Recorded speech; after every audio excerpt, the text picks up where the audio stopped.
Elsie Jensen here. Today we are going to make a simple apple fritter, some bacon and eggs for breakfast. So we're going to start by prepping up our apples. You're going to either want 2 large apples or 3 kind of smaller ones. And we're going to peel them and chop them and toss them with a little bit of sugar and brown sugar and cinnamon. I'm just going to quarter these up because we're going to take the skins off and the cores. And we have these apple fritter. We're going to be, instead of using a yeast dough, we are going to be using baking powder. So it will just rise a little bit quicker and kind of takes out that wait time for doing a yeast dough. So slightly less, traditional, but still all the deliciousness. And so I'm just right now, I'm taking out these cores and the skin on the outside, and then we will chop our apples. The best apples for this are going to be a tart apple, like a Granny Smith, but I just always use what we have in our fridge. So this is, I believe these are Pink Ladies and maybe some Honey Crisps. It's just whatever we have. But we're gonna be tossing them with a little bit of lemon juice, so they'll give a nice tart flavor to it. And the lemon juice will also keep the apples from going brown. And just cutting through the middle. I'm using a paring knife to do this. I think it's easier than trying to use like a peeler. I used to have one of those like old, they're like an apple peeler and core where you like put the apple on and you crank it. I used to have one of those. It just was always such a pain, and it really didn't save me any time. So this way is nice and easy. And get the skin off. And you definitely want to take the skin off of them because otherwise they'll just be chewy and tough in your apple fritters. And we want the apples to be nice and juicy and delicate without any of the skin. Yeah, question. What all are you making this morning? We are making apple fritters and bacon and eggs for breakfast today. Trying to get a quick breakfast in before we go out for our soccer game. We got to drive a couple hours away for a soccer game today, and it's going to be cold. It's going to be like 40 degrees. So we're going to have a nice warm breakfast before we head out for that. And these are they're very similar to like the traditional old-fashioned apple fritter, except we're not doing a yeast dough. We're just going to use baking powder as our raising agent. But just as delicious. Okay, I think I've got all of our apples cored and cut up. Put them here in my trash. And now I'm going to chop these up into small pieces. Trick is you don't want your apple pieces too big, otherwise they won't get nice and tender. So we're gonna chop them up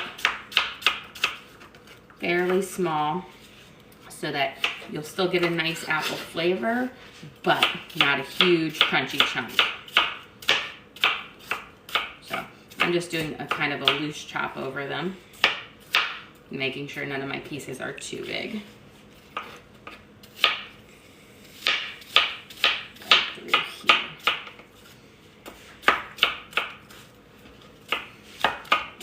Then when we're done chopping them up, we'll squirt a little bit of fresh lemon juice over them and toss them with some brown sugar and cinnamon. The question, what are you making? We are making apple fritters today and some bacon and eggs for breakfast.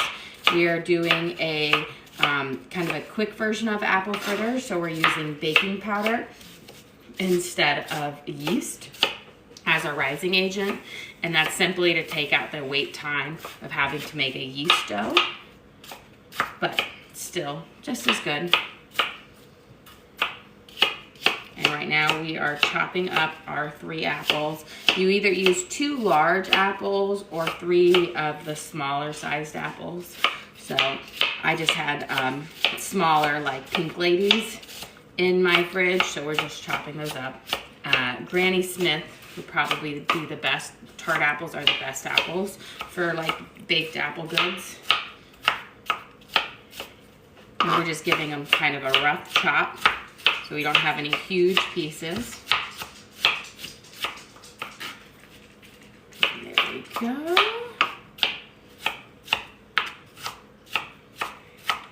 Perfect. Now, I'm going to put these in my bowl. They smell nice and fresh. I love apples. I still remember when my oldest daughter wasn't even 2, she was like 18 months. We took her up to an apple orchard, and it was so funny. She insisted on carrying the apple bucket all by herself, and it was so heavy, and it was like scraping against her knees, but she wouldn't let anybody help her or carry it. It's just one of those funny memories you have. And I remember I was very pregnant with my second, and she was just so determined to carry her big basket of apples. Got a question. How long is it going to take to cook? These, once you fry them in the pan, they're about 2 minutes on each side, so they fry up really quickly. So this won't take, from start to finish, it takes like less than 30 minutes to get hot apple fritters. And we're going to put in, it's about a tablespoon of lemon juice in here. So I'm going to use half a fresh lemon. And this is going to give a nice tart flavor to our apples, as well as keeping them from going brown. Okay. Give my hands a quick wash. They've had a lemony.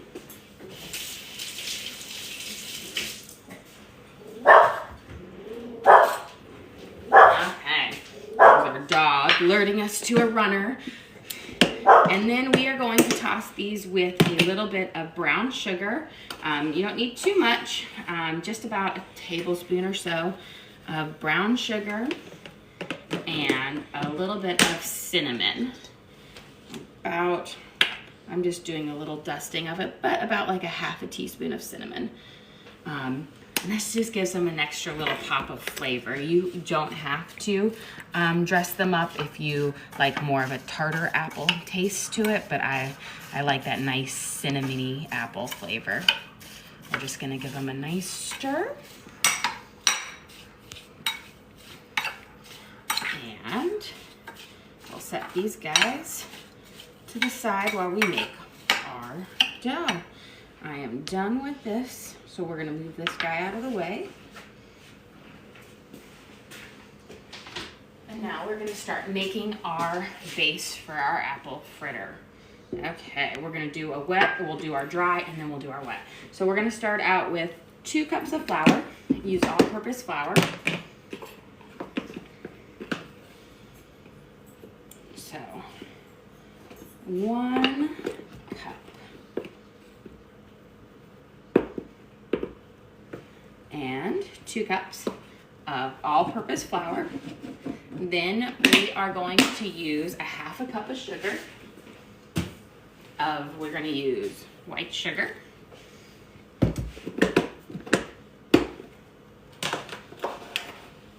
So a half a cup. And this will have a glaze on it, so most of the sweetness is going to really come from that glaze. So we've got a half a cup of sugar, and we're going to do a half a teaspoon of salt.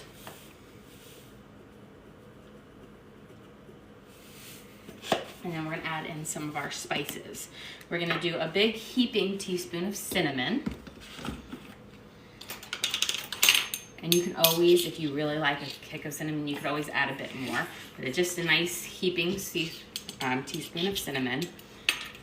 And then we are going to add in a little bit of nutmeg, about 1/4 of a teaspoon of nutmeg. You don't want to, nutmeg has a very strong flavor, but it adds just the right amount of spice to it. So I'm going to add 1/4 of a teaspoon. You don't want to add too much of this. It's the same thing when I make my oatmeal cookies. I add about 1/4 of the nutmeg, and that's just like that missing ingredient I find so many oatmeal cookies lack. So 1/4 a teaspoon of nutmeg. And then we are going to use 1 tablespoon of baking powder, not baking soda, baking powder. And for you, those of you who don't know, baking powder is actually just baking soda and cornstarch mixed together. So 1 tablespoon of baking powder. And we're gonna give this a quick stir and to mix it all up. That way our baking powder gets thoroughly incorporated, as well as our sugar and our spices. So we're just going to mix it together. If you wanted to go through the extra step and sift it all together, you can, but I'm all big about cutting out steps that don't need to happen. So a good stir is all you really need, just to make sure that it's thoroughly incorporated. There we go. Now we are gonna do our liquid ingredients. So I'm gonna have this bowl right here.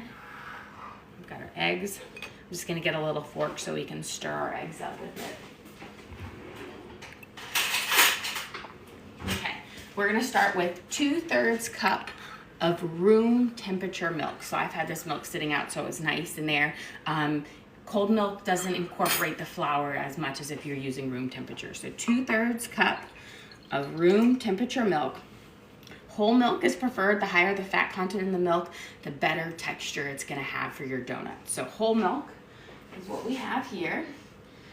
And then we're going to add in 2 eggs. I also had these sitting out so they would come to room temperature. It doesn't take long for eggs and the milk to come, about 30 minutes, and then they'll be nice and warmed up. It just helps the flour absorb better in these. We're gonna break these and we're gonna mix them up, and then we're gonna add in some vanilla. So I pop my yolks and then we're just gonna beat them in. You got a comment that people appreciate when you list the ingredients and how much for the recipes, because some people write them down. But you want to talk about the recipe cards as well? I'll have a recipe card out for this in a couple days, just when I can get to it. We've been adding our recipe cards slowly in there, and you can find them on the link on our page. They'll be posted there for our recipes, just because, yes, it is sometimes, you can listen through it, but I always like to repeat them several times in case you do want to write them on. And then we are going to add in a teaspoon of vanilla. There we go.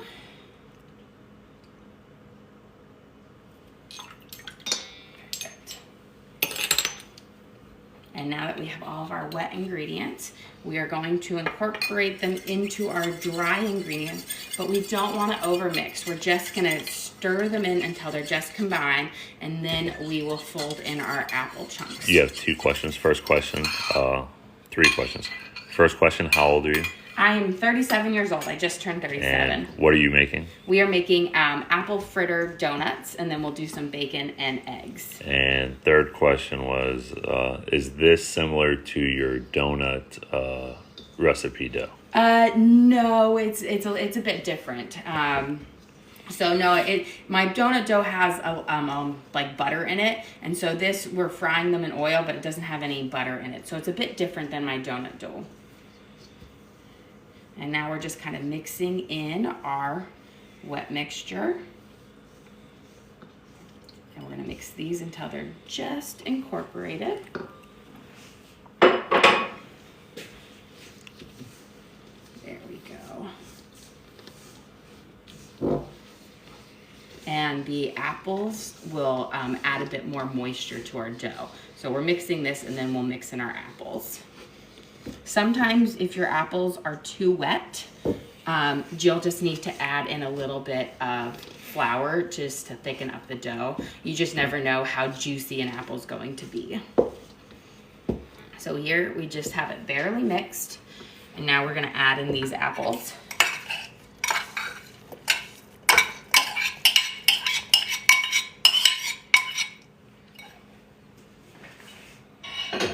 You have a question, can you share the recipe? Yes, we'll be making recipe cards, and we'll have it posted within a day or 2. And this video will be up Yep, and we'll in a also couple have this hours. video posted. We'll download it and post it on the link in our page. I'm gonna add, before we fold in our apples, I'm gonna start heating up our oil. I'm using olive oil, but coconut oil also works really great for this.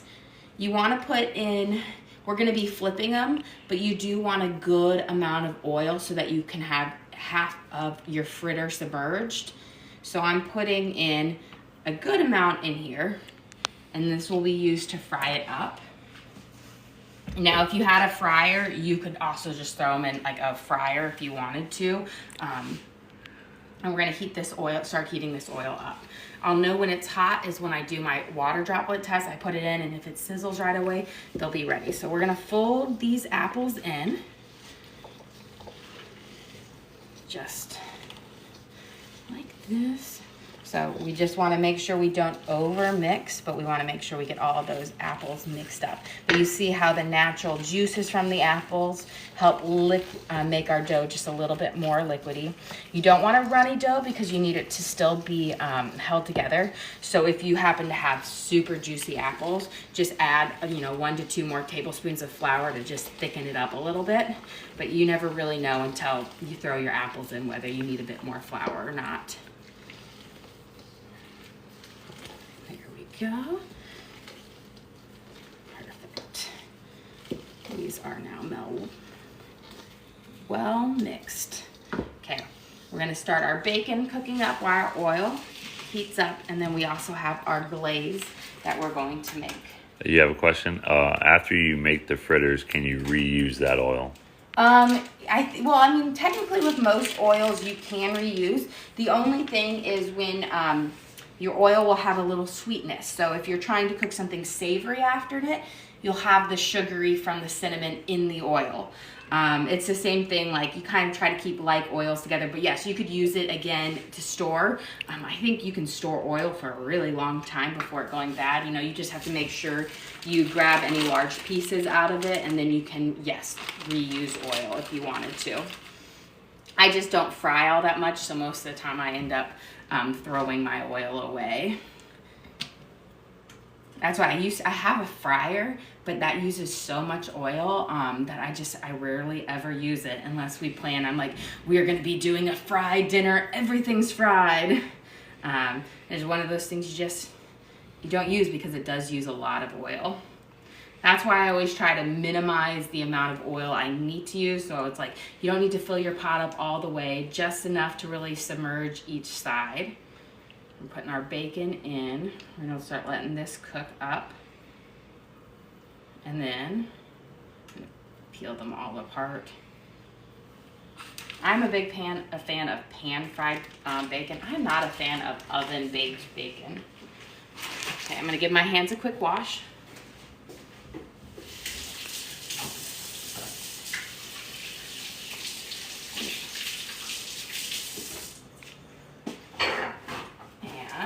And then I've got a bowl, and we're gonna make the glaze.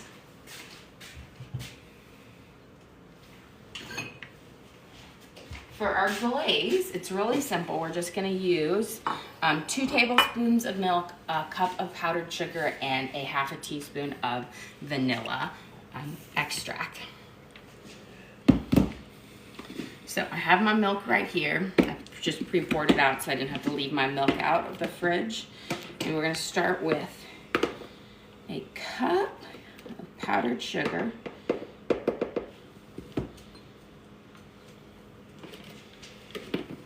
I feel like my oil is ready. I'm gonna give it a little drop and see if we can put our first drop in.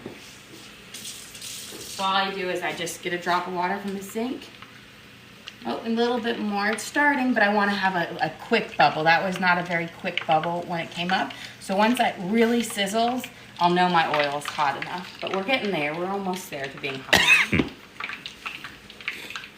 Okay, so a cup of powdered sugar, 2 tablespoons of milk. Whole milk works better. And a half a teaspoon of vanilla. And if you wanted to do like a really punch of cinnamon, you could throw in some cinnamon into your glaze as well. It also works really well.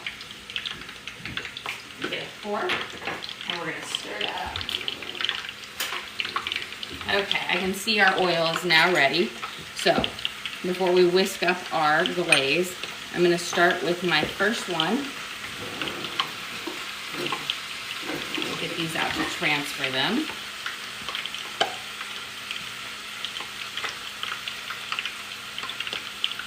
And scooping it up on here, so I'm going to And you're just gonna drop it off in here, and we're gonna just let it fry.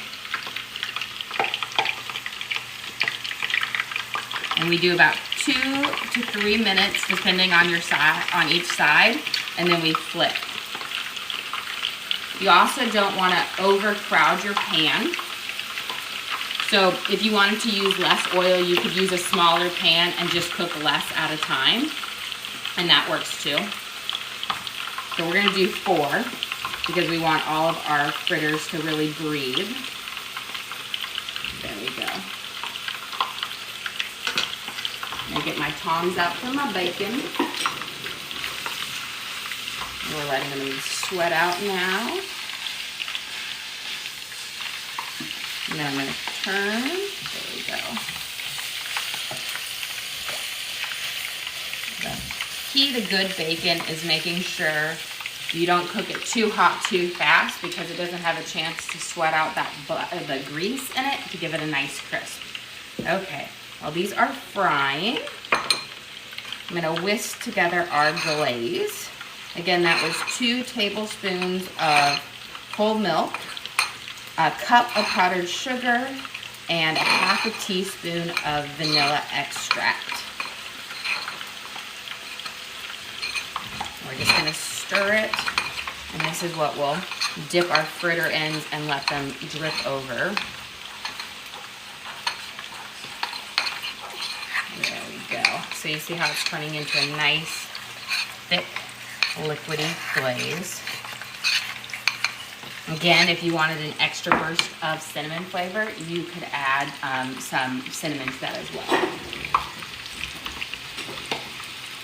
Okay. Let's see how these are getting there.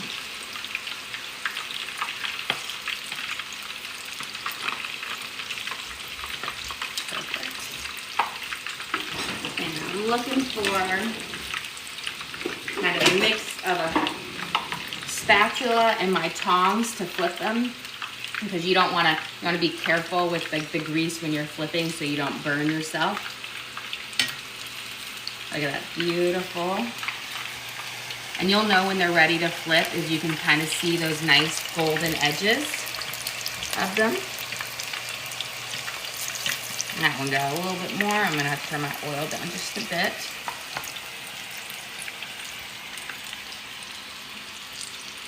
Beautiful. And your trick is you heat your oil up, keep turning it down, because your oil will keep getting hotter the longer it cooks.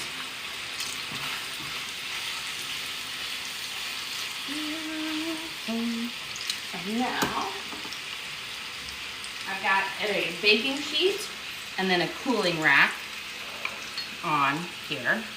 And that's what we're gonna transfer our donuts to cook or to cool, and we'll put our glaze over, because you want to glaze them while they're nice and hot. Beautiful.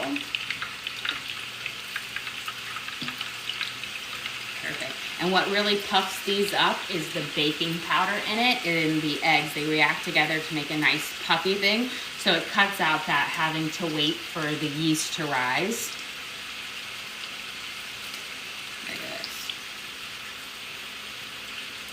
Getting there, nice. And you see how much when we put them in, they were just barely, how much they puff up. Okay. Got our first batch going in.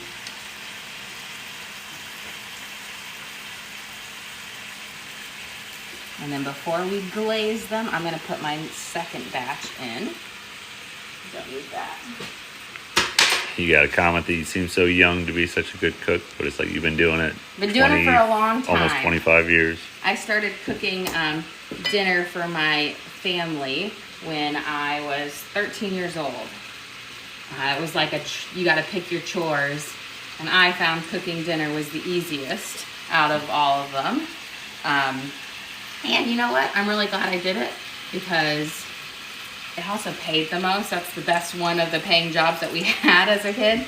And it taught me how to cook really well. But it was like growing up, they're like, you could do the trash, or you could cook dinner, or you could cook or clean up the kitchen afterwards. And I was like, cooking dinner's the easiest. and you've always liked to stay busy. Yes. I mean, you have your doctorate, 5 kids. Yes, I will say I'm rather busy with my life. Okay, we got those cooking up. Let's see. Well, I'm give my bacon a quick toss. Nothing crisp. I always cook my eggs towards the very end because nobody wants cold eggs. And now, while these guys are hot, they're not too hot, I'm just gonna dip them in our glaze. And then we're just let it ooze off.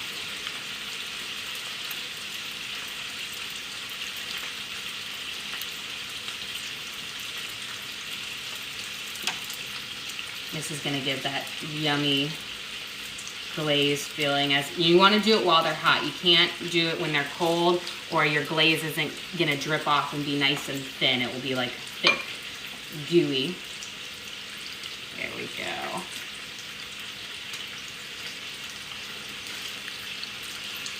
I think these are ready to turn. I guess mine. Perfect. And that's what I do. I just put my spatula underneath it, and then with my tongs, I help flip it. Just like that. Beautiful. You got a question, what are you making right there? These are apple fritters. Just kind of like a quick apple fritter. And then we've got some bacon and eggs. Traditional apple fritters uses a yeast dough, but instead, to cut down on like half the prep time, or more, I use baking powder instead of yeast. It gives a very similar flavor, and they're still amazing, but you don't have to get up an hour and a plus earlier to make the yeast dough. So we've got our first batch cooked up here. We dipped them in a simple glaze, which is just a cup of powdered sugar, 2 tablespoons of whole milk, and a teaspoon of vanilla extract. And we're frying them up. And our bacon's cooking, and we'll have our eggs going. You got a question, what's the recipe? But as always, the video will be posted through the link on our page about an hour and a half after the video, and we'll post the recipe card as well. Yes. But if you want to run through it real quick. Yes, so it is, for our thing, it is 2 cups of flour, 1/2 cup of sugar, 1 tablespoon of baking powder, 1/2 teaspoon of salt, 1 teaspoon of cinnamon, and 1/4 teaspoon of nutmeg. Give that a quick stir. Then you are going to make your wet ingredients in another bowl, which is 2/3 cup of warm milk, 2 room temperature eggs, and a teaspoon of vanilla. You'll fold those together. Then you're going to chop up 2 to 3 apples, and then toss them with a little bit of brown sugar and cinnamon and a tablespoon of fresh lemon juice. Well, Angela just sent you 50 roses. So. Oh, thank you. And you got a question from Debbie. Is that self-rising flour? No, I used just all-purpose flour. Self-rising flour has baking powder already used in it, but we add a tablespoon of baking powder to our flour. So that's just the difference between self-rising and regular flour. And so I'm just using all-purpose flour, and then I add my baking powder to it. Yeah, when you know cooking, you know all the ins and outs and the tricks. Yes.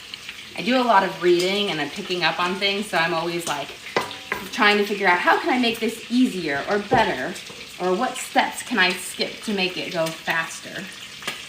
Put our next batch of apple fritters in. And you know, who doesn't love a good apple fritter? They're just so good. And these are they're a quick apple fritter that are just easier than doing a yeast dough one, which, you know, when you wake up on a Saturday morning and your kids are hungry, I love to be able to get them food within 30 minutes. Now, there are times where I plan ahead and I'll make my cinnamon rolls or whatnot, but most of the time, if I can get them a meal out real quick, we're happy. I do have 5 kids, so they are always hungry. those frying. Let me give my bacon a quick little toss. It's almost getting there, and then we'll scramble up our eggs in just a second. Now, while our apple fritters over here are still hot, they're not super hot, but they're hot, like you just dip them in our glaze, and then we're gonna let it ooze over our cooling rack. So you definitely want to do it on a cooling rack, otherwise the glaze will just puddle up underneath it. And our glaze, again, is just a really simple glaze. It's a cup of powdered sugar, 2 tablespoons of whole milk, and a half teaspoon of vanilla. Jennifer says she has 5 kids too. Oh, I love big families. I'm the youngest of 10, so I came from a big family. So when everyone's like, oh, you have a big family, and I was like, oh, you don't know what a big family is. Okay. And you don't see it much anymore. No, you really don't. Now, I will say my big family is a blended family from my thing. I had 3 older half-brothers, and then my father married my mother, and they had 7 together. But, you know, we kind of grew up in, because my older half-brother's mother was really sad that she died of skin cancer when they were young, and so it was kind of just like a big blended family for a while, but it was still, you know, my older half-brothers are like 20 years older than me, and I'm the baby of it all, so there is quite an age gap between us. But you know what the funny thing is about it? Is in our family of 10, I think 6 of us have our doctorates. And then the other ones have like CPAs. We're a very big and very educated family. Oh, you have a question? Why ever use yeast if you can just use baking powder? It's slightly different dough. So yeast is gonna give you it's gonna give you more of a stretchy texture, where baking powder is gonna give you more of a quick bread, crumbly texture. So it's just, I think, depending on how you like it. So this is gonna resemble more of like a cake donut, where a yeast one is gonna resemble more of those traditional donuts. So just slightly different texture, but I feel like they have very similar flavors, but they are slightly different. Our bacon's getting there, crisping up nicely. Larry said he was one of 12. It's like, well, Larry, I think you just revealed your age, because my parents' generation, they're all about 7 to 12 kids. Yes. Now, you don't see that often now. Let's see. Those are not quite yet on here. Give those a second more to flip. Okay, let me get my back burner going, melt that butter. I'm gonna get a plate with some paper towels on it, so when I transfer my bacon. Oh, Larry said he's the youngest of the 12. Well, we're both the youngest as well. I will say. You got a question? What's your doctorate in? Educational leadership and policy. So, I got that from Vanderbilt. I did my undergrad, I have 2 undergrads at Iowa State, early childhood education and special education. And then I got my master's in early childhood special education from Vanderbilt, go Doors. And then I got my doctorate in educational leadership and policy. So I feel like I spent forever in school, but I really enjoyed it. And I think, I always sit there and I was like, when I finished and I finally got, you know, my doctorate, I was like, oh, I think I want to go and, I don't know, get my doctorate and this. And everyone's like, no, you're done. Stop going to school. Yeah, I was working midnights and weekends and every holiday, and she's going to school full time. And we had a bunch of kids. It was crazy for about 12 to 15 years there. Yes, it was. But it was worth it. My God, someone said their grandmother was one of 21. Whew! Now that's a big family. Okay, got that. My butter is here, and we're just gonna pop in 6 of these exquisite delicacies. They're very rare to find and very expensive. Oh, look at that. That's solid gold right there. I know my kids every day are like, why can't we have eggs every day like we used to? And I'm like, because I can't find that many eggs to feed everyone. We normally go through like 4 dozen eggs a week, but most grocery stores around here only have a limit on 2 dozen. And I was like, well, 2 dozen does not cut my family. So I was like, we're just gonna have to slow roll it on the eggs, which is hard because eggs are in everything. Let's pop my yolks. I'm gonna do a quick, you know what, since I'm not using my front burner, I'm just gonna slide this guy over here. Okay, let me rearrange these guys so we have a little bit more room for the next and final batch. So these make a dozen fairly good sized apple fritters. There we go. I think these two still need a minute or two. I want them to get a nice golden one. But while these are waiting, let's dip these guys in. Nice and hot. Beautiful. Now, if you were going to do... thanks for joining us, Larry. Slightly smaller fritters, you might need a little bit more glaze. I'm going to have just enough to coat this. Someone said they buy 5 dozen at Sam's. And it's like, yeah, we get the... yeah, the Costco. We do the 5 dozen. Whenever they have it. Yes, they've been like sold out a lot recently. Okay, let's get these eggs scrambled up. And then I'll have our last 2 fritters ready to cook and glaze. I find my pan is much bigger than my burners, so sometimes my ones on the outers don't cook as fast. But you know, they only make your burners so big. And when we were remodeling our kitchen, I thought about adding in a gas stove, but our house is on a slab. And where we had our stove, there was going to be no reasonable place to put it. And I just didn't think like $10,000 for a gas stove just to install it was worth it. So I've got good old electric. And you know what? I don't mind electric. I actually think it cooks a bit more even than gas does. Sprinkle it with a little bit of salt. And we're going to be ready to dip our last fritters in the glaze. And then we'll be ready to plate up. Let me turn this oil off. And now I'm going to swirl it in here. And this is a good breakfast. Got bacon and eggs. Mm-hmm. Can't get healthier than that. Add some apple fritters. Well, a little sweetness every now and then doesn't kill anyone. I know. I said during the week, we don't have, it's just on the weekends. And that's how it was when I was growing up. Weekends, we had our nice breakfasts. During the week, it was, you know, yogurt, cereal, whatever you could quickly out the door. There we go. We've got our last one covered in glaze. Perfect. I'm going to wash my hands and then we'll plate up.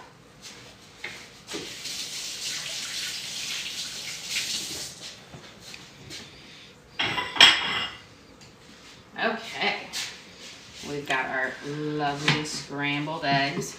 My kids really only like their eggs scrambled, which fried eggs are the best. Although, I'm terrible at cooking a fried egg. We've got our bacon. One more strip on there.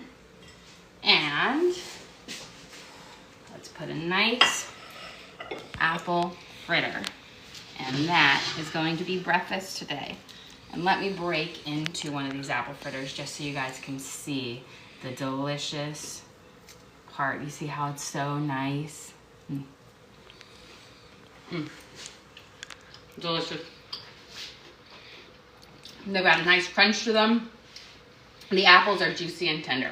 Well, guys, thanks for joining us. Don't forget to like and subscribe and follow us. We try to do live cooking shows every single day. And again, thank you for joining us. Oh, this is so good. I gotta have another bite. Excellent. Thanks again for joining us. Don't forget to like and subscribe.